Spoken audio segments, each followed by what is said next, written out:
কথায় আছে খেলার রাজা ফুটবল।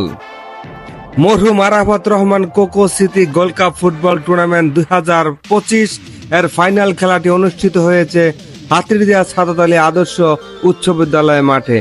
এতে প্রধান অতিথি হিসেবে উপস্থিত ছিলেন বিএনপির কেন্দ্রীয় কমিটির সিনিয়র যুগ্ম মহাসচিব অ্যাডভোকেট রুহুল কবির রিজভী। তাকে বরণ করে এবং স্মরণীয় করে রাখার জন্য শত শত গাড়িবহর তাকে নিয়ে যাচ্ছেন বিদ্যালয়ের মাঠে।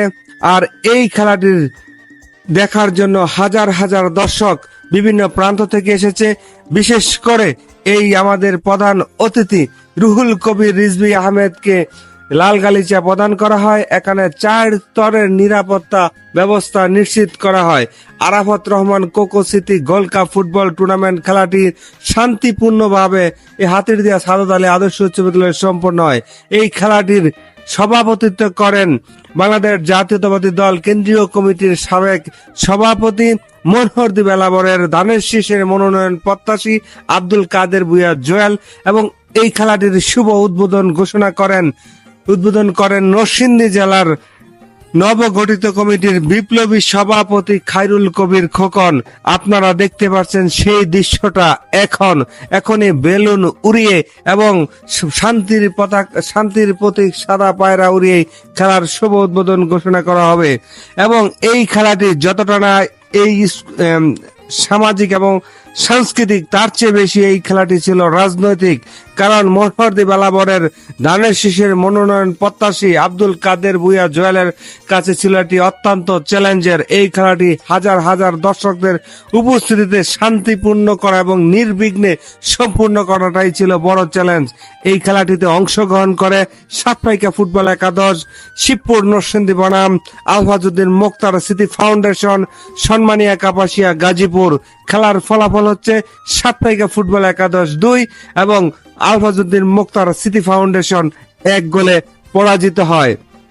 আপনারা দেখতে পাচ্ছেন সেই উদ্বোধনের ক্ষণে অতিথিরা দাঁড়িয়ে রয়েছে। এখানে আরো কেন্দ্রীয় নেতৃবৃন্দ উপস্থিত ছিলেন কেন্দ্রীয় ছাত্র দলের সাবেক সাধারণ সম্পাদক ইকবাল শ্যামল এবং আকরাম হাসান মিন্টু। উপস্থিত ছিলেন নরসিংদী জেলার বিএনপির সাবেক সাধারণ সম্পাদক তোফাজ্জল স্যার, আরো স্থানীয় এবং জাতীয় পর্যায়ের নেতৃবৃন্দ। এই খেলাটি পরিপূর্ণ করার জন্য মনোহরদী উপজেলার বিএনপি, যুবদল, ছাত্রদল, স্বেচ্ছাসেবক দল, অন্যান্য অঙ্গ এবং সহযোগী সংগঠনের হাজার হাজার নেতা কর্মীরা স্বতঃস্ফূর্তভাবে দিনরাত পরিশ্রম করে এই খেলাটি শান্তিপূর্ণভাবে এখানে সম্পূর্ণ করে। আর এই খেলাটি সম্পূর্ণ করার জন্য কয়েক হাজার স্বেচ্ছাসেবী সংগঠন ছিল সাদা পোশাকের প্রশাসনের কর্মকর্তা বৃন্দ। আপনারা দেখতে পাচ্ছেন সেই লাল গালিচা মাঠের এক প্রান্ত থেকে আরেক প্রান্ত চলে গিয়েছিল।